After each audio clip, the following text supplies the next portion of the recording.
தமிழ்நாடு பாடநூல் கழகம் இருக்காங்கல்ல, லைக் நமக்குள்ள இருக்கிற அந்த கல்வி அமைப்பு இருக்குல்ல, அந்த கல்வி அமைப்பு டீச்சர்ஸ்க்கு முதல்ல பையன் பாடுறதும் எழுதுறதும் படிக்கிறதும் எல்லாமே வந்து ஒரு சேர்ந்த ஒரு ஒரு என்ன சொல்றது, ஒரு கல்வி தான் அது அப்படின்றது வந்து அவங்களுக்கு புரிய வச்சிட்டோம்னா, நம்ம வீட்டில் இப்போ எங்கள் அப்பா வந்து என்னை புரிஞ்சுக்கிட்டு எனக்கு கலர்லாம் வாங்கி கொடுத்தாரு.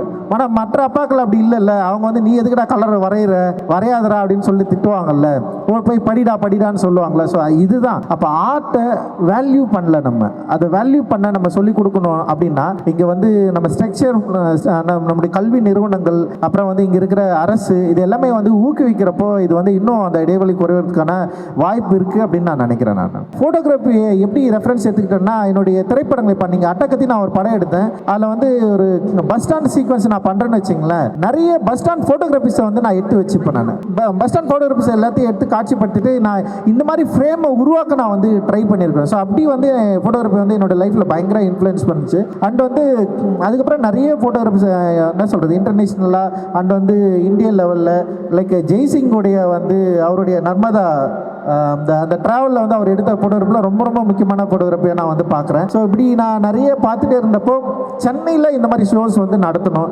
சென்னையில் இப்படி வந்து பார்க்கணும், இந்த மாதிரி நிறைய ஃபோட்டோகிராஃப்ஸை வந்து உருவாக்கணும் அப்படின்ற முறை எனக்கு ஒரு ஆர்வம் இருந்தது. அப்படி தான் நாங்கள் வந்து அதை தான் கேட்கலான்னு நினச்சிருந்தேன். இந்த ஷோ முன்னாடி பிளான் பண்ணுறப்போ வந்து நம்ம வந்து தோழர் ரஞ்சித்தை கனெக்ட் பண்ணப்போ ஃபெப்ரவரியில் தான் நம்ம பிளான் பண்ணுறோம் அந்த கான்வர்சேஷன். ஸோ இந்த நிகழ்ச்சிக்காக ஒரு 10 நாள் முன்னாடி பேசுகிறப்போ அடுத்த வருஷம் எனக்கு வந்து நிறையா பணிகள் இருக்குது, அதனால் வந்து எனக்கு டிசம்பர்லேயே நான் அவைலபிளாக இருக்க சொன்னால் நம்ம வந்து இந்த கான்வர்சேஷனை வந்து இந்த தொடக்கத்தோடு வச்சுருக்கோம். இந்த கான்வர்சேஷனோட முக்கியமான பகுதி ஏன் வந்து நம்ம வந்து இந்த விஷுவல் ஏஸ்தட்டிக்ஸை வந்து ஏன் வந்து நம்ம வந்து எழுத்து, ஓவியம், புகைப்படம் அப்படின்னு பார்க்குறோன்னா, நம்ம தமிழ்நாட்டில் நம்ம வந்து ஒரு விஷுவலாகவும் எழுத்தாகவும், அதாவது நான் எப்படி பார்க்குறேன்றது தான் நான் ஆரம்பிக்கிறேன். நம்ம தமிழ்நாட்டுக்குன்னு ஒரு ஹிஸ்ட்ரி இருக்குது. நான் வந்து நான் என் சொந்த ஊர் மதுரைனால அதிக நேரம் வந்து நான் வந்து நம்ம அந்த கல்ச்சரல் சம்மந்தமான விஷயங்களை வந்து பார்த்தேன். அப்படி தான் என் ஆர்ட் ஒர்க்கும் எனக்குள்ள வருது. அப்புறம் நான் பண்ணுற ஆர்ட் ஒர்க்குக்கு எனக்கு ரிலேட்டடாக ஒரு பெரிய கேன்வாஸில் நண்பர் ரஞ்சித் வந்து ஒர்க் பண்ணுறாங்க. இப்போ நான் ஃபோட்டோகிராஃபர் இருக்கிறனால ஒரு வேலை பண்ணுறேன்னா விஷுவல் பர்சனாக தான் இருப்பேன். ஆனால் அது பண்ணுறதுக்கு நான் எழுத்த தான் நாடுவேன். ஒரு ஃபோட்டோ எடுக்கிறேன், இன்றைக்கி போகிறேன், பேசுகிறேன்னா அதை ஒரு கீவேர்ட்ஸ் எழுதிக்குவேன். ஸோ அந்த கீவேர்ட்ஸும் எனக்கு ஸ்கிரிப்ட் மாதிரி தான். இப்போ நீங்கள் ஃபிலிமில் ஸ்கிரிப்ட் பண்ணுற மாதிரி. ஸோ அப்போ நான் வந்து படிக்க வேண்டியதாக இருக்குது, ஒரு எழுத்து ஹெல்ப் உள்ளது. இங்கே கிருத்திகா ஸ்ரீராமோட ஒர்க்கு வந்து அவங்க பாமா நாவலில் படிச்சுட்டு அந்த நாவலை படிக்கிறப்போ அவங்க வந்து அந்த நாவலுக்கு ரெஸ்பாண்ட் பண்ணுறாங்க. ஸோ இந்த ஏரியாவில் நீங்கள் ஒரு ஃபில்ம் மேக்கராக வேர்ட்ஸை யூஸ் பண்ணுறீங்க, பர் ட்ராயிங்க்கு வந்து ஸ்டோரி போர்டு போடுறீங்க, அப்புறம் you are as a painter college of ஆர்ட்ஸில் படிச்சிருக்கீங்க, ஒரு பெரிய பாரம்பரியமான காலேஜ் தான் இங்கே தமிழ்நாட்டில். ஸோ அதனால் வந்து இந்த நியூ வேவை எஸ்பெஷலி இப்போ நீங்கள் இந்த ஷோவை எப்படி பார்க்குறீங்க, நம்ம அங்கேருந்து தொடங்கலான்னு பார்க்குறேன் இந்த கான்வர்சேஷனை. ஸோ அதுதான் நான் ஏற்கனவே சொன்னேன். நான் இந்த இந்தியன் கல்ச்சருக்கு வந்து ரெண்டாக நம்ம வந்து பிரிச்சுக்கலாம். சங்கா பீரியட்க்கு அப்புறம் வந்து என்னென்னா இங்கே ஆர்ட் அப்படின்றது வந்து பயங்கரமாக இருந்திருக்கு. இந்தியன் ஆர்ட்டை பொறுத்த வரைக்கும் என்னென்னா ஒரு அப்சர்வேஷன் ஆர்ட்டு தான், காப்பி பண்ண மாட்டாங்க மேக்ஸிமம். இப்போ வந்து வெஸ்டர்ன் ஆர்ட்டை பார்த்திங்கன்னா நீங்கள் காப்பி பண்ணியிருப்பாங்க, எல்லாருமே உட்கார வச்சு அப்படியே வரைகிறது. ஸோ அந்த மாதிரி இருக்கும். ஆனால் நீங்கள் இங்கே பார்த்திங்கன்னா வந்து பயங்கரமாக அப்சர்வேஷனில் வந்து ஆர்ட்டை வந்து க்ரியேட் பண்ணியிருப்பாங்க. ஹியூமன் பாடியை வந்து லைஃப் ஸ்டைல்லே வந்து என்னன்னா அவன் வேற ஒரு ஸ்டைலில் பண்ணியிருப்பான். அவன் ஹியூமன் பாடி அப்படியே அக்யூரேட்டாக வந்து இங்கே பண்ணியிருக்க மாட்டாங்க. நீங்கள் மைக்கேலாஞ்சலோ இவங்கெலாம் பார்த்தீங்கன்னா அவங்களுடைய ஆர்ட் எப்படின்னா வந்து ரொம்ப அக்யூரேட்டாக இருக்கும். அந்த லைக் அந்த என்ன சொல்கிறது, வெயின் அப்படியெல்லாம் பயங்கரமாக வரைஞ்சிருப்பாங்க. ஆனால் இந்தியன் ஆர்ட்டை பொறுத்த வரைக்கும் பார்த்திங்கன்னா அது என்னென்னா ஒரு ஹியூமன் பாடியை இல்லை ஒரு ஹியூமன் பாடியை எப்படி வந்து ஆர்டிஸ்ட் அண்டர்ஸ்டாண்ட் பண்ணானோ, அதுக்கப்புறம் வந்து அவன் என்ன வந்து அதுக்குள்ளே சொல்ல விரும்புகிறானோ அப்படி தான் வந்து வரைஞ்சிருப்பான். ஸோ பயங்கரமாக வேறு ஒரு லெவலில் இருக்கும். ஒரு அப்சர்வேஷன் தான் இங்கே முழுக்கவே. லைஃப்லேருந்து நம்ம என்ன எடுத்துக்கிட்டோம் அதை எப்படி சொல்ல போகிறோன்னு சொல்லிட்டு அப்படி தான் இங்கே ஆர்ட்டே வந்து ஸ்டார்ட் ஆச்சு. ஆனால் அதுக்கப்புறம் என்னென்னா ஆர்ட் வந்து என்னென்னா ரிலீஜியஸ்குள்ளே வந்து போயிட்டு பயங்கரமாக உள்ளே சேர்ந்தது. ரிலீஜியஸும் ஆர்ட்டும் வந்து ஒன்று கலந்தது. எப்படி லாங்குவேஜ் தமிழ் வந்து சங்க பீரியடுக்கு அப்புறம் வந்து என்ன சொல்கிறது, பக்தி இலக்கியங்கள் எந்த அளவுக்கு ஸ்ட்ராங்காக மாறிச்சோ அந்தளவுக்கு இங்கே இருக்கிற டிராயிங்ஸ்லேருந்து ஸ்கல்ப்சர்ஸ்லேருந்து எல்லாமே என்னென்னா பக்தி இலக்கியங்களோடு சேர்ந்து ஒரு மூமெண்ட்டை ஒரு ரிலீஜியஸ் மூமெண்ட்டுக்குள்ளே வந்து எல்லாமே வந்து போச்சு. அண்ட் வந்து மக்களோட ரொம்ப நெருக்கமாக இருந்தது இது எல்லாமே. ஆனால் இந்த நெருக்கம் வந்து மாடர்ன் பீரியடில் வந்து பிரேக் ஆகுது, முழுக்க வந்து பிரேக் ஆனதுக்கப்புறம் நிறைய பொலிட்டிக்கல் இன்டர்வென்ஷன் வந்தது, பிரிட்டிஷ் உள்ளே வந்தாங்க. ஸோ எது ஆர்ட், உண்மையான ஆர்ட் அப்படின்றதுல வந்து நமக்கு நிறைய குழப்பம் இருந்தது. அந்த ஆர்ட் எப்படின்னா, மாடர்ன் ஆர்ட்னா பிரிட்டிஷோட இல்லைன்னா வந்து யூரோப்பியன்ஸ் இவங்களோட ஆர்ட்டு தான் வந்து ஒரு பெரிய ஒரு நாகரிகமான ஒரு ஆர்ட் மாதிரியும், நம்ம ஆர்ட் வந்து அதோட குறைஞ்ச மாதிரியும் ஒரு எண்ணத்தை வந்து நம்மக்கிட்டே வந்து உருவாக்குனாங்க. அண்ட் வந்து அதனால் இயல்பாக நம்ம மக்கள்கிட்ட இருக்கிற இந்த ஃபோக் ஆர்ட் இருக்குல்ல, அதோட வேல்யூஸ் வந்து குறைஞ்சிடுச்சு. ஃபோக் ஆர்ட்டோட வேல்யூஸ் குறைஞ்சதுனால இப்போ நம்ம மக்கள் வந்து ஃபோக்லோரில் அவங்க வரைகிற ஓவியங்களாக இருக்கட்டும், அவங்க உருவாக்கின நிறைய என்ன சொல்கிறது, இந்த கோயில் திருவிழாக்களில் பார்த்திங்கன்னா எக்கச்சக்க பொம்மைகள்லாம் இருக்கும். ஸோ இது எல்லாமே என்னென்னா வேல்யூஸ் இல்லாமல் போயிடுச்சு. இந்த பொம்மைகளுக்கான ஒரு ஆர்ட், அதோட பின்னாடி இருந்த ஒரு ஆர்டிஸ்டுக்கான ஒரு தன்மை வந்து காலியானதுனால அந்த உருவாக்கின ஆர்டிஸ்ட்டுக்குமே வேல்யூ இல்லாமல் போயிடுச்சு. அந்த ஆர்டிஸ்ட்டை நம்ம மதிக்கிறதே இல்லாமல் போயிட்டோம். அவங்க வந்து என்னென்னா சும்மா ஏதோ வந்து அந்த கோயில் திருவிழாவுக்கு மட்டும் வரைஞ்சிட்டு போகிற ஒரு ஆட்களாகவும், இல்லை அந்த பொம்மைகளை உருவாக்கிட்டு போகிற ஆட்களாகவும், இல்லை திருவிழாக்களில் பாடுற கலைஞர்களை வந்து நம்ம ரொம்ப லோவாக யோசித்தோம். அவங்கள வந்து நம்ம வந்து இங்கே இப்போ நீங்கள் வெஸ்டர்னில் போய் பார்த்தீங்கன்னா அங்கே ஃபோக் ஆர்டிஸ்ட் இருக்கிற மரியாதையே வேறு லெவலில் இருக்கும். ஆனால் இங்கே பார்த்தீங்கன்னா ஃபோக் ஆர்டிஸ்டோட மரியாதை வந்து ரொம்ப லோவாக இருக்கும். அவங்க என்ன லெவல் ஆஃப் ஆர்டிஸ்டாக இருந்தாலும் பரவாயில்ல, அவங்க வந்து ஓவியமாக இருக்கலாம், இல்லை பாடகர்களாக இருக்கலாம், இப்போது என்ன வேணாலும் இருக்கலாம். ஆனால் அவங்களுக்கான மதிப்பு வந்து ரொம்ப லோவாக இருக்கிறதுக்கான காரணம் மேட்டிமை தன்மை தான். ஒரு மேட்டிமையில் இருக்கிறப்போ, அந்த ஆர்ட் வந்து பயங்கர ஹையாகவும், அதுக்கு கீழே இருக்கிற மக்கள் உருவாக்குற ஆர்ட் வந்து ரொம்ப லோவாகவும் நினைக்கிறதுனால ஆர்ட்டுக்கும் இங்கே இருக்கிற அடிப்படையான இந்திய ஆர்ட்டுன்னு சொல்கிறோம்ல, அது வந்து ரொம்ப எளிய மக்கள்கிட்ட தான் இருந்தது. அந்த எளிய மக்கள்கிட்ட இருந்ததுனால ஆர்ட்டை வந்து இவங்க வந்து மதிக்காததுனால என்ன ஆச்சுன்னா, இங்கே இருக்கிற ஒரு பொதுமக்களுக்கும் ஆர்ட்டுக்கும் வந்து ஒரு பெரிய கேப் வந்து உருவாகிடுச்சு. அந்த கேப்னால தான் நம்ம வந்து இங்கே இருக்கிற ஒரு சீரியஸ் லிட்ரேச்சரையும் சரி, சீரியஸ் ஆர்ட்டும் சரி, நம்ம வந்து மதிக்காமல் விட்டுட்டோம் அப்படின்ற மாதிரி எனக்கு வந்து தோணுது. ஸோ அது வந்து என்னென்னா, ஆஃப்டர் ஃப்ரீடமும் கண்டினியூ ஆச்சு. ஸ்டில் வந்து இப்போ இது வரைக்கும் அப்படி தான் இருந்துகிட்ருக்கு. ஸோ அந்த பிரேக் பண்ண தான் நம்ம இந்த மாதிரியான விஷயங்களை நம்ம பண்ணுறோன்னு நான் நினைக்கிறேன். இது வந்து இப்போ என்னுடைய திரைப்படத்தில் பார்த்தீங்கன்னா, அடியன் கானமயில் குயிலின்னு சொல்லிட்டு ஒரு ஃபோக் ஆர்ட்டை வந்து நான் ஒரு சாங்கை வந்து யூஸ் பண்ணியிருப்பேன். அந்த சாங்கோட வேல்யூ வந்து நமக்கு தெரியவே இல்லை. ஆனால் எனக்கு சின்ன வயசுலேருந்து அந்த சாங்கை கேட்டு ஒரு சாவுக்கு பாடுற பாடல் தான். அந்த ஆர்டிஸ்ட் பயங்கரமாக பாடுவார், பயங்கரமாக பர்ஃபார்ம் பண்ணுவார். அவர் செம்ம லெவல் பயங்கரமான ஆர்டிஸ்ட் அவர். ஆனால் அந்த ஆர்ட்டோட வேல்யூ நமக்கு தெரியவே இல்லை. அப்போ நான் என்ன பண்ணேன்னா, இலக்கியங்களை வாசிக்கிறேன், அதுக்கப்புறம் வந்து யூரோப்பியன் ஆர்ட்டை வந்து அண்டர்ஸ்டாண்ட் பண்ணுறேன்.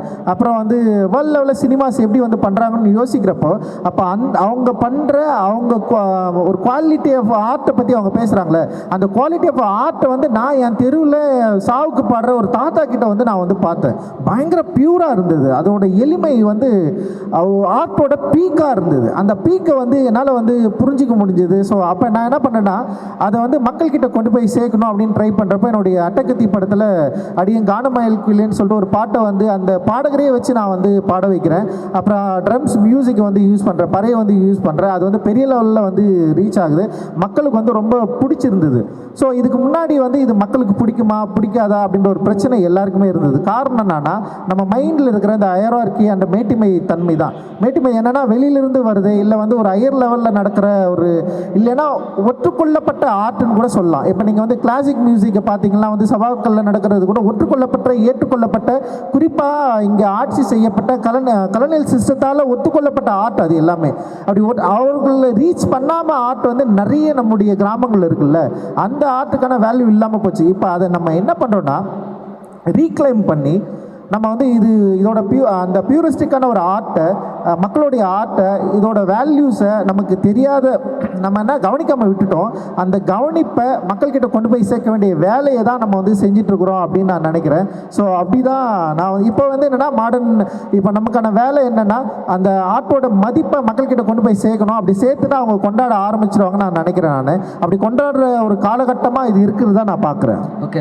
ஓகே ரஞ்சித், இப்போ பேசுகிறப்ப கூட நீங்கள் இதில் உங்கள் இந்த ஃபோட்டோகிராஃபி வந்து உங்களுக்குள்ள எப்படி வந்துச்சு? நீங்கள் நேஷனல் ஜியோகிராஃபி, நானும் காலேஜில் படிக்கிறப்போ அப்படி தான் ஃபோட்டோகிராஃபி நேஷனல் ஜியோகிராஃபி பார்த்து தான் ஃபஸ்ட் எனக்குள்ளே வந்தது. பட் நம்ம கொஞ்சம் டீட்டெயிலாக இந்த இன்றைக்கி 12 பேர் ஆர்டிஸ்ட் பார்த்தோம்ல, இங்கே வந்து சென்னை ஓவிய கல்லூரிக்குன்னு ஒரு பெரிய மூவ்மெண்ட் இருக்குது, லிட்ரேச்சருக்குன்னு ஒரு மூவ்மெண்ட் சங்க காலத்தில் சொல்ல மாதிரி. இப்போது நீங்கள் உங்களுக்கும் ஃபோட்டோகிராஃபிக்கு என்ன தொடர்பு, அப்புறம் இந்த 12 ஆர்டிஸ்ட்டில் என்ன மாதிரி நீங்கள் பார்க்குறீங்க? சரி, நான் முதல்ல வந்து லைப்ரரி போனதே வந்து படம் வரைகிறதுக்கு பொம்மைங்களை தேட தான். நான் காலேஜ் ஆஃப் ஃபைன் ஆர்ட்ஸ் சேர்கிறதுக்கு முன்னாடி வந்து இப்போ நான் 8th 9th படிக்கிறப்போ வந்து நான் லைப்ரரி போக ஆரம்பித்தேன். அங்கே போனால் நான் என்ன பண்ணுவேன்னா வந்து உருவங்களை தேடுவேன், புகைப்படங்களை தேடி அது ஏதாவது நல்ல போர்ட்ரேட் இருந்ததுன்னா அதை என்ன பண்ணுவேன்னா கீழ்ச்சி எடுத்துன்னு வந்துடுவேன். கொஞ்சம் சில மோசமான வேலைகள்லாம் பண்ணிடுவேன் சின்ன வயசில், ஐம் ரியலி சாரி. அந்த டைமில் நான் என்ன பண்ணுவேன்னா போய், ஏன்னா நான் வரையணும், அதுதான் எனக்கு ரொம்ப முக்கியமானதாக இருந்தது ஃபஸ்ட்டு. அப்படி தான் நான் புத்தகங்களை பார்க்க ஆரம்பித்தேன், அப்படி தான் படிக்க ஆரம்பித்தேன். ஸோ அந்த மாதிரியான புகைப்படங்களை நான் பார்க்குறப்போ சில புகைப்படங்கள் வந்து என்ன அறியாமலே வந்து அதை என்ன ஒரு என்ன சொல்கிறது, அதுக்குள்ளே அதோட ஃப்ரேம்ஸை, அதோட ஸ்டைலை, அதோட ஃபார்மை வந்து எனக்குள்ளே வந்து கொஞ்சம் கொஞ்சமாக நான் வந்து அதுக்குள்ளே பார்க்க ஆரம்பித்தேன்னு நான் நினைக்கிறேன். ஏன்னா வரைகிறது அப்படின்றது ஒரு முக்கியமான வேலைன்றதுனால அந்த ட்ராயிங்கை பண்ணுறப்போ அந்த முகங்களை, அந்த கண்களை, அந்த ஃபார்மை வந்து நான் நிறைய பார்த்து எனக்கு என்னென்னா படம் வரைகிறத விட படம் பார்க்குறது ஒரு டைமுக்கு அப்புறம் ரொம்ப பிடிச்சிச்சு. ஸோ அப்படி தான் வந்து நான் வந்து ஃபோட்டோகிராஃபியை வந்து நான் பார்க்க ஆரம்பித்தேன். ஸோ ஃபோட்டோகிராஃபியை பார்க்க ஆரம்பித்ததுக்கப்புறம் இப்போ நேஷனல் ஜியோகிராஃபி மாதிரியான புத்தகங்களை வந்து பார்க்க ஆரம்பித்ததுக்கப்புறம் நிறைய எனக்கு பொலிட்டிக்கலாக கொஞ்சம் ஆர்வம் இருந்ததுனால அரசியலோடு தொடர்புடைய நிறைய ஒரு ரெவல்யூஷனரி கிரியேட் பண்ண நிறைய ஃபோட்டோஸில் வந்து நான் வந்து பார்க்க ஆரம்பித்தேன். அதோட போர்ட்ரேட்ஸ், முக்கியமான நிறைய ஒரு இம்பார்ட்டண்டான போர்ட்ரேட்ஸை நான் பார்க்க ஆரம்பித்தேன். ஸோ இது எல்லாமே பார்க்குறப்போ வந்து ஃபோட்டோகிராஃபியோட என்ன சொல்கிறது, ஒரு லெவலு, ஃபோட்டோகிராஃபி எப்படி வந்து உருவாக்கப்படுது, அதோட தன்மை என்ன, ஸோ அதோட நேரம், பொழுது, அதில் சொல்லப்படுற கதை, அதோட பேக்ட்ராப்பில் இருக்கிற எல்லா விஷயத்தையும் வந்து நான் கொஞ்சம் வந்து ஃபோட்டோகிராஃபினூடாவே வந்து அப்படியே பார்க்க ஆரம்பிக்கிறேன். ஸோ சில ஃபோட்டோகிராஃபியை பற்றி சீரியஸ் லிட்ரேச்சர் இதழ்களில் வந்து ரொம்ப தீவிரமாக நிறைய பேர் வந்து எழுதியிருக்காங்க. ஸோ அப்படி அதை எழுதுனதை வாசிச்சுட்டு திரும்ப அந்த ஃபோட்டோகிராஃபியை பார்க்குறப்போ எனக்கு வந்து புதிய கதைகள் வந்து அந்த ஃபோட்டோகிராஃபியில் வந்து என்னால் பார்க்க முடிஞ்சுது. ஸோ அப்படி தான் நான் ஃபோட்டோகிராஃபிக்குள்ளே போனேன். பட் ஆனால் எனக்கு என்னென்னா ரொம்ப ரொமான்டிசைஸ் பண்ண ஃபோட்டோகிராஃபிகளை விட ஸ்ட்ரீட் ஃபோட்டோகிராஃபி வந்து எனக்கு ரொம்ப பிடிச்சிருந்தது. ஸ்ட்ரீட் ஃபோட்டோகிராஃபிஸை வந்து நான் நிறைய பார்க்க ஆரம்பித்தேன். ஸ்ட்ரீட் ஃபோட்டோகிராஃபியில் இருக்கிற லைஃப் வந்து ரொம்ப பயங்கரமாக இருந்தது. குறிப்பாக சபால்டன்ஸ் ஏரியாவில் வந்து அவங்க பண்ணப்பட்ட அந்த ஃபோட்டோகிராஃபிஸ் நிறைய நான் வந்து தேடி பார்த்தேன். அப்படி பார்க்குறப்ப நான் என்ன பண்ணேன்னா ஃபோட்டோகிராஃபியை எப்படி ரெஃபரன்ஸ் எடுத்துக்கிட்டேன்னா என்னுடைய திரைப்படங்கள், இப்போ நீங்கள் அட்டக்கத்தி நான் ஒரு படம் எடுத்தேன், அதில் வந்து ஒரு பஸ் ஸ்டாண்ட் சீக்வன்ஸ் நான் பண்ணுறேன்னு வச்சிங்களேன், நிறைய பஸ் ஸ்டாண்ட் ஃபோட்டோகிராஃபிஸை வந்து நான் எடுத்து வச்சுப்பேன். நான் பஸ் ஸ்டாண்ட் ஃபோட்டோகிராஃபிஸ் எல்லாத்தையும் எடுத்து காட்சிப்படுத்திட்டு நான் இந்த மாதிரி ஃப்ரேமை உருவாக்க நான் வந்து ட்ரை பண்ணியிருக்கேன். ஸோ அப்படி வந்து ஃபோட்டோகிராஃபி வந்து என்னோடய லைஃப்பில் பயங்கர இன்ஃப்ளூயன்ஸ் பண்ணிச்சு. அண்ட் வந்து அதுக்கப்புறம் நிறைய ஃபோட்டோகிராஃபிஸ் என்ன சொல்கிறது, இன்டர்நேஷ்னலாக அண்ட் வந்து இந்தியன் லெவலில் லைக் ஜெய்சிங்கோடைய வந்து அவருடைய நர்மதா அந்த ட்ராவலில் வந்து அவர் எடுத்த ஃபோட்டோகிராஃபில் ரொம்ப ரொம்ப முக்கியமான ஃபோட்டோகிராஃபியை நான் வந்து பார்க்குறேன். ஸோ இப்படி நான் நிறைய பார்த்துட்டே இருந்தப்போ சென்னையில் இந்த மாதிரி ஷோஸ் வந்து நடத்தணும், சென்னையில் இப்படி வந்து பார்க்கணும், இந்த மாதிரி நிறைய ஃபோட்டோகிராஃபிஸை வந்து உருவாக்கணும் அப்படின்ற முறை எனக்கு ஒரு ஆர்வம் இருந்தது. அப்படி தான் நாங்கள் வந்து அதை தான் கேட்கலான்னு நினச்சிருந்தேன். ஸோ உடவா நீங்கள் பேசியிருந்தீங்க, எங்கேயோ அமெரிக்கா போனப்போ ஒரு வேலை நிமித்தம் போனப்போ அங்கே எக்ஸிபிஷன் பார்த்தீங்க, அங்கே ஃபுல்லாக வந்து மைக்கை போட்டு சாரி அப்போது அங்கே வந்து ஃபுல்லாக வந்து ஒரு ஃபிலிம் ஃபெஸ்டிவலுக்காக அமெரிக்கா போனப்போ அங்கே ஒரு கேலரியில் வந்து பிளாக் ஹிஸ்ட்ரியோட எக்ஸிபிஷனை பார்த்ததுக்கப்புறம் தான் நான் வந்து நம்ம வேலை வந்து படம் எடுக்கிற மட்டும் வேலை கிடையாது, இப்போ ஆல்ரெடி வந்து அவங்க வந்து இசைக்குழு வச்சுருக்காங்க, அப்புறம் வந்து நீலம் பதிப்பகம் வச்சுருக்காங்க, நீலம் ப்ரொடக்ஷன் மூலமாக படங்கள் பண்ணுறாங்க. ஸோ இப்போ இங்கே பேசுகிறப்ப கூட சொன்னீங்க மக்கள் அந்த ஆர்ட்டை கொண்டு போகிற இடைவெளி இங்கே பேச கூட சொன்னீங்கல்ல, ஸோ அந்த ஐடியா எப்படி உங்களுக்கு வந்தது அந்த ஃபோட்டோ? அதுதான் நான் என்ன சொல்கிறேன்னா, இப்போ எனக்கு இது ஒரு பேசிக்காக ஒரு ஆர்டிஸ்ட்டாக எனக்கு இருக்கிற விருப்பங்கள் தான் இதெல்லாம். ஒரு புகைப்படத்தை பார்க்குறப்போ, இல்லை ஒரு படத்தை பார்க்குறப்போ, இல்லை ஒரு மியூசிக்கை கேட்குறப்போ, ஒரு ஆர்டிஸ்ட்டாக எனக்கு அதுக்குள்ளே ஒரு கனெக்ஷன் இருக்குது. பட் ஒரு கல்ச்சுரலாக ஒரு இந்தியன் ஒரு மனிதனாக, இங்கே இருக்கிற இந்தியன் குடிமகனாக எனக்கு பல கேள்விகள் இருக்குது. இந்த சொசைட்டி பற்றி, இந்த ஸ்ட்ரக்சரை பற்றி, ஏன் இவ்வளோ டிவைட் இருக்குது, என்ன இங்கே நடந்துகிட்ருக்கு அப்படின்னு பொலிட்டிக்கலாக நிறைய கேள்விகளுக்கான பதில்களை வந்து நான் வந்து பாபாசாஹேப் அம்பேத்கர் வாசிக்கிறப்ப தான் நான் நிறைய தெரிஞ்சுக்கிட்டேன். ஸோ அப்படி வாசிக்க ஆரம்பிக்கிறப்ப அவரை பற்றி தெரிஞ்சுக்க நிறைய எனக்கு வந்து தெரிய ஆரம்பிச்சது. அப்படி நிறைய வாசித்து தான் பிளாக்ஸோட லைஃப் ஸ்டைலு, பிளாக்ஸோட அரசியல், அவங்களுடைய பொலிட்டிக்கலான ஒரு மூமெண்ட்டு, அப்புறம் வந்து கல்ச்சுரலாக அவங்க பண்ண ஃபைட் வந்து ரொம்ப முக்கியமானதாக நான் வந்து பார்க்குறேன். எப்படி ஒரு பொலிட்டிக்கலாக அவங்க பண்ண ஃபைட் எவ்வளோ முக்கியமானதோ அதே அளவில் கல்ச்சுரல் ஃபைட் வந்து பயங்கர ஸ்ட்ராங்காக இருந்தது. அந்த கல்ச்சுரல் ஃபைட்டு இன்றைக்கி வந்து ஒரு மாடர்ன் இன்டர்நேஷ்னல் லெவலில் வந்து பிளாக் ஆர்டிஸ்ட் வந்து எந்த அளவுக்கு வந்து பயங்கரமாக வளர்ந்துருக்காங்க, அவங்களுடைய ஆர்ட் மூலமாக வந்து எவ்வளோ பெரிய ஒரு ரெவல்யூஷன் நடந்திருக்கு அப்படின்றது வந்து நம்மளால் வந்து புரிஞ்சிக்க முடிஞ்சுது. ஸோ அந்த மாதிரியான ஒரு எக்ஸிபிஷன் ஹால் வந்து வாஷிங்டனில் இருக்குதுன்னு நான் நினைக்கிறேன். ஸோ நான் அமெரிக்கா போகிறப்போ அந்த எக்ஸிபிட் ஹாலில் உள்ளே போனேன். உள்ளே போயிட்டு வெளியே வரப்போ வந்து பயங்கர எமோஷ்னலாக தான் நான் வெளியே வந்தேன். ஒரு அவங்க டாக்குமெண்டேஷன் எவ்வளோ முக்கியம், டாக்குமெண்டேஷனில் லைக் வந்து அதில் வந்து எல்லா வேல்யூஸும் இருந்தது. லைக் வந்து ஒரு அவங்க வாங்கின முதல் சூப்பரான ஒரு கார் முதல் கொண்டு இருந்தது அதில். அதுதான் பயங்கர முக்கியமாக இருந்தது. பிளாக்ஸ் எப்படி உள்ளே வந்தாங்க அமெரிக்காவில், உள்ளே வந்ததுக்கப்புறம் அவங்க என்ன வந்து பண்ணாங்க, அவங்க எப்படி அச்சீவ் பண்ணாங்க, அவங்களுடைய ஆர்ட் எப்படி இருந்தது, ஃபோட்டோகிராஃபி எப்படி இருந்தது, மியூசிக் எப்படி இருந்தது, சினிமா எப்படி இருந்தது, அங்கே இருக்கிற ஆர்டிஸ்ட்டுங்க எவ்வளோ பேர் இருந்தாங்க, எந்த அளவுக்கு வந்து அவங்க கல்ச்சுரலான ஒரு ஃபைட் பண்ணாங்க, அவங்களுடைய ஆர்ட்டில் எந்த அளவுக்கு வந்து பொலிட்டிக்கல் நியூவான்சஸ் இருந்தது, லைக் நீனா சிமேன் எப்படி அவங்கள வெளிப்படுத்தினாங்கன்னு சொல்லிட்டு எக்கச்சக்கமாக வந்து ஒரு பயங்கரமான ஒரு டாக்குமெண்டேஷன் வந்து நான் வந்து பார்த்து நான் மிரண்டுட்டேன் நான். ஸோ அந்த மாதிரி ஏன் நம்ம வந்து இந்தியாவில் வந்து ஸ்டார்ட் பண்ணக்கூடாது, குறிப்பாக தமிழ்நாட்டில் ஸ்டார்ட் பண்ணக்கூடாதுன்னு தான் நான் வந்து சில விஷயங்களை வந்து இங்கே ட்ரை பண்ணோம். ஏப்ரல் மாதத்தில் பாபா அம்பேத்கர் பிறந்தநாளை ஒட்டி இங்கே வந்து தலித் ஹிஸ்ட்ரி மந்த்னு சொல்லிட்டு வந்து நாங்கள் ஒரு மூமெண்ட்டை வந்து ஸ்டார்ட் பண்ணுறோம். ஸோ அதில் வந்து மியூசிக் ஃபெஸ்டிவல் அண்ட் வந்து தியேட்டர் ஃபெஸ்டிவல் அண்ட் வந்து இந்த மாதிரி ஃபோட்டோகிராஃபி எக்ஸிபிட் இது எல்லாமே வந்து பண்ணலான்னு சொல்லிட்டு கலெக்டிவாக ஃபிலிம் ஃபெஸ்டிவல் எல்லாமே வந்து நாங்கள் வந்து ஸ்டார்ட் பண்ணோம். அப்போ தான் வந்து ஜெய்சிங்கை நான் வந்து மீட் பண்ணேன். ஸோ ஜெய்சிங்கை மீட் பண்ணி ஸோ இந்த கான்செப்டில் இப்படி ஒரு ஐடியாலஜியில் யாரெல்லாம் இங்கே வந்து ஆர்டிஸ்ட் இருக்காங்க, எப்படி அவங்க ஃபோட்டோகிராஃபி பண்ணுறாங்க, ஸோ இது எல்லாமே நம்ம கலெக்ட் பண்ணி வந்து ஒரு ஷோ பண்ணலான்னு சொல்லிட்டு அவருக்கு நான் வந்து ஃபர்ஸ்ட் டைம் நான் வந்து கேட்டேன். ஸோ அப்படி ஆரம்பிச்சது தான் ஜெய்சிங்கும் எனக்குமான ஒரு உறவு. அதுக்கு முன்னாடியே அவரை நான் என் ஃபர்ஸ்ட் ஃபிலிமில் சினிமாட்டோகிராஃபி பண்ண கூப்பிட்டேன். நான் அவர் நீங்கள் வாங்க சினிமாட்டோகிராஃபி பண்ணுங்கன்னு கூப்பிட்டேன். ஆனால் அவர் வந்து வரல. ஆமாம், அவர் வந்து அந்த நர்மதா அதுக்கு வந்து அவர் போயிட்டார். நான் ட்ராவல் பண்ண போகிற ஃபோட்டோகிராஃபி தான் ரொம்ப முக்கியம்னு அவர் வந்து போயிட்டார். அப்போ யோசித்தேன் நான், என்னடா அவன் சினிமாட்டோகிராஃபி பண்ண கூப்பிட்றோம் அப்போயே வராமல் வந்து ஃபோட்டோகிராஃபி பண்ண போகிறாரு அப்படின்ற மாதிரி நான் யோசித்தேன் நான். பட் ஆனால் அந்த ஆர்ட் மேலே அவருக்கு இருக்கிற அந்த ஈடுபாடு, ஸோ அதுதான் இன்றைக்கி வந்து அவரை இவ்வளோ தூரம் கொண்டு வந்து விட்டுருக்கு அப்படின்னு நான் நினைக்கிறேன். அண்டு வந்து அவர் இன்றைக்கி எக்ஸிபிட் பண்ண தேர்ந்தெடுத்த இந்த ஆர்டிஸ்ட்டு அப்புறம் வந்து அவங்களோட அந்த ஒர்க்கெல்லாம் பார்த்திங்கன்னு வச்சிங்களேன், உண்மையிலே வந்து அதாவது உள்ளூர் தன்மையோடு கனெக்ட் பண்ணி அதை வந்து இதுவும் இன்டர்நேஷ்னல் என்ன சொல்கிறது, எல்லாருமே வந்து நம்ம வந்து உலகத்தரத்தில் இருக்கிற புகைப்படங்களை பார்த்து வியந்திருக்கிறோம்ல, அதோட வேல்யூஸ் வந்து நம்மக்கிட்ட இருக்குது அப்படின்றத வந்து எக்ஸிபிட் பண்ண ஒரு எக்ஸிபிஷனாக நான் இதை வந்து பார்க்குறேன். அண்டு பயங்கர சந்தோஷம். அந்த எக்ஸிபிட்டில் வந்து நான் பார்த்தது இந்த ஒர்க் எல்லாமே பயங்கரமாக இருக்குது. And super. தேங்க்யூ ரஞ்சித். இந்த க்யூரேஷனை எனக்கு முதல் புள்ளியை வந்து ரஞ்சித்து தான் எனக்கு கூப்பிட்டாங்க. அந்த ஃபஸ்ட்டு இந்த பாயிண்ட்டுமே அந்த உங்களுக்கு ஞாபகம் இருக்கான்னு தெரியாது, அந்த கூகுள் நடந்த ஒர்க் ஷாப்புக்கில் அந்த கொஸ்டின் வந்தது. அப்புறம் எனக்கு நம்பி கொடுத்தாரு. இப்போ கூட வந்து நான் ப்ரிப்ரேஷன் பண்ணல, அந்த 5 மணிக்கு இருந்தால் நீங்கள் பண்ணுறது அப்புறம் ஃப்ளோவில் போகலான்ட்டு. ஸோ அது வேறு டைம் வேறு இருக்குது, அவங்க போக வேண்டியிருக்கு. ரொம்ப நன்றி ரஞ்சித். இப்போ நம்ம வந்து சில கொஸ்டின்ஸ் இருந்தால் ஓப்பன் பண்ணலாம் ப்ளீஸ். சில கொஸ்டின்ஸ் இருந்தால் நம்ம போகலாம், இல்லாட்டி முடிச்சிடலாம்னு நினைக்கிறேன். ஸோ எனக்கு என்னென்ன கொஸ்டின் இருக்கா இல்லையான்னு தெரில, பட் ஆனால் இது ஒரு மூமெண்ட், நான் அப்படி தான் நான் நினைக்கிறேன் நான். ஸோ இந்த ஆர்ட் வந்து இப்போ கூட பார்த்திங்கன்னா மக்களுக்கும் நமக்கும் ஒரு பெரிய ஒரு இடைவெளி இருக்குது. இப்போ நம்ம பார்க்குற மக்கள்லாம் என்ன யோசிப்பாங்க, இவங்க எதை பற்றி பேசுகிறாங்கன்னே அவங்களுக்கு தெரியாது.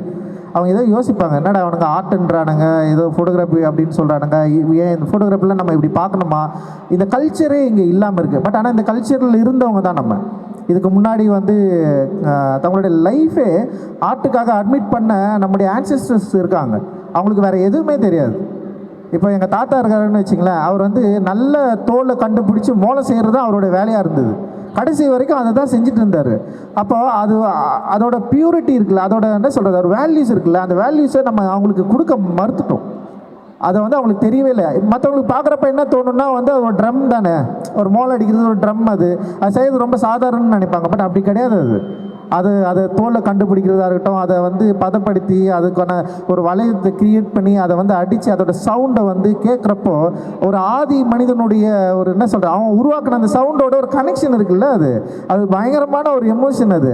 ஸோ அதை அந்த வேல்யூ கூட அவங்க பார்க்கலனாலும் ஸோ அதை கொண்டாடுற ஒரு ஜாலியாக இருக்கிற ஒரு மனநிலை இருக்குல்ல, அதை ஒரு ஓப்பன் ஸ்பேஸுக்கு கொண்டு வந்துட்டு அதோட வேல்யூஸை அவங்கள புரிய வைக்கிற வேலையை நம்ம செய்யணும் அப்படின்னு நான் நினைக்கிறேன். வெறும் ஆர்டிஸ்ட் நான் வந்து ஒரு ஒர்க் பண்ணுறேன், நான் இதை எக்ஸிக்யூட் பண்ணுறேன், அதோட என்னோடய வேலை முடிஞ்சிச்சுன்னு நம்ம போயிடக்கூடாது. ஆர்டிஸ்ட்டாக இருக்கிற நம்ம அதே நேரத்தில் பினாலே மாதிரி இவங்க பண்ணுறாங்க, அவங்களுக்கு ஒரு எண்ணங்கள் இருக்குது, உண்மையில் நம்ம அதை மதிக்கிறோம். அதே நேரத்தில் ஒரு ஆர்டிஸ்ட் வந்து நம்ம தொடர்ந்து மக்களோட நெருங்கி அவர்களுடைய மொழியை நம்ம வந்து சரியாக புரிஞ்சுக்கிட்டு நம்ம என்ன விரும்புகிறோமோ அவங்களுக்கு வந்து கொடுக்குறதில் வந்து நம்ம தயாராக இருக்கணும் அப்படின்னு நான் நினைக்கிறேன். இது ஒரு மூமெண்ட்டாக நினச்சி இது ஒரு பெரிய அளவில் வந்து மக்கள்கிட்ட கொண்டு போய் சேர்க்க வேண்டிய வேலை நமக்கு எல்லாருக்குமே இருக்குது. அண்டு சென்னை போட்டு பினாலே வந்து அதை பயங்கர சூப்பராக பண்ணுறாங்க. அண்டு எல்லாருக்குமே என்னுடைய வாழ்த்துக்கள். ரொம்ப மகிழ்ச்சி, நான் ரொம்ப சந்தோஷமாக இருக்கிறேன் இந்த ஷோவை பார்த்ததுக்கப்புறம். நன்றி, தேங்க்யூ ரஞ்சித். கொஸ்டின் இல்லாட்டி நம்ம முடிச்சுக்கலாம், ஏன்னா நம்ம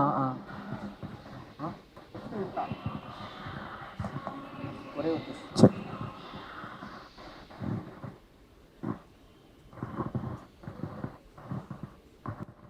சார், அந்த இடைவெளி சொன்னீங்க, பொதுமக்களுக்கு வந்துட்டு ஆர்ட் பற்றின விழிப்புணர்வு அந்தளவுக்கு இல்லை அப்படின்னு சொல்லிட்டு, இது எப்படி வந்துட்டு நம்ம ஸ்கூல் பள்ளிக்கூடத்துலேருந்து இது வந்துட்டு கொண்டு வரணும்னு நினைக்கிறீங்களா? ஒரு பாடமாகவே மேபி ஆர்ட் வந்துட்டு கொண்டு வரலாமா? எப்படி இது இன்னும் சரி, அதுதான் உண்மையிலே பள்ளிக்கூடத்துலேருந்து கொண்டு வரணும். ஏன்னா எங்கள் ஸ்கூலில் வரைஞ்சா முதல்ல டீச்சர் தான் திட்டுவாங்க, ஏன் வரைகிற நீன்னு சொல்லி. பாடுற ஒரு பையனை வந்து நீ எதுக்கு பாடிட்டு இருக்கிற அப்படின்னு சொல்லுவாங்க. ஸோ முதல்ல நம்ம டீச்சர்ஸ்க்கு சொல்லி தரணும். தமிழ்நாடு பாடநூல் கழகம் இருக்காங்கல்ல, லைக் நமக்குள்ளே இருக்கிற அந்த கல்வி அமைப்பு இருக்குல்ல, அந்த கல்வி அமைப்பு டீச்சர்ஸ்க்கு முதல்ல பையன் பாடுறதும் எழுதுறதும் படிக்கிறதும் எல்லாமே வந்து ஒரு சேர்ந்த ஒரு என்ன சொல்கிறது ஒரு கல்வி தான் அது அப்படின்றது வந்து அவங்களுக்கு புரிய வச்சுட்டோன்னா நம்ம வீட்டில் இப்போ எங்கள் அப்பா வந்து என்னை புரிஞ்சுக்கிட்டு எனக்கு கலர்லாம் வாங்கி கொடுத்தாரு.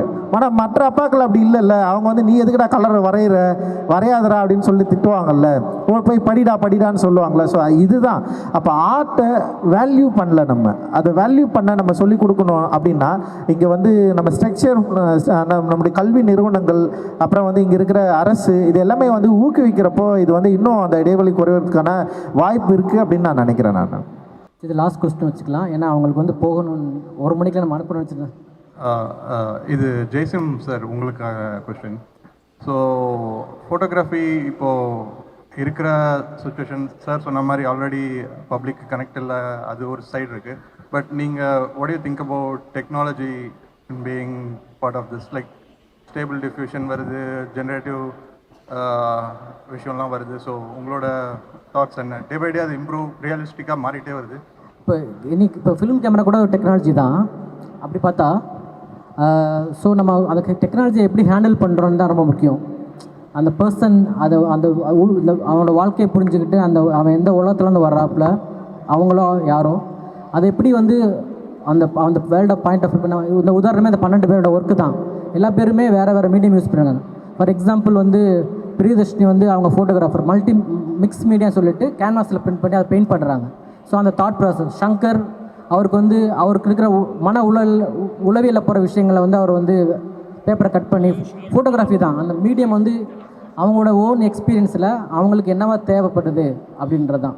இப்போ ஒரு கார் இருக்குது, அந்த காரில் எப்படி நம்ம அந்த காரை எப்படி வேணால் பயன்படுத்தலாம்ல, அது மாதிரி தான் ஒரு டூல் நான் பார்க்குறேன். நம்மளோட எக்ஸ்பீரியன்ஸ்லேருந்து நம்ம பேசுகிறது இதோட. Okay, thank you Ranjith and thank you everyone. நான் நிறைய விஷயங்களை நான் 5 மணிக்கு தான் போனதுனால சரியாக வெளியே சொல்லிக்கலாம், ப்ரிப்பேர் கூட பண்ண டைமே இல்லை.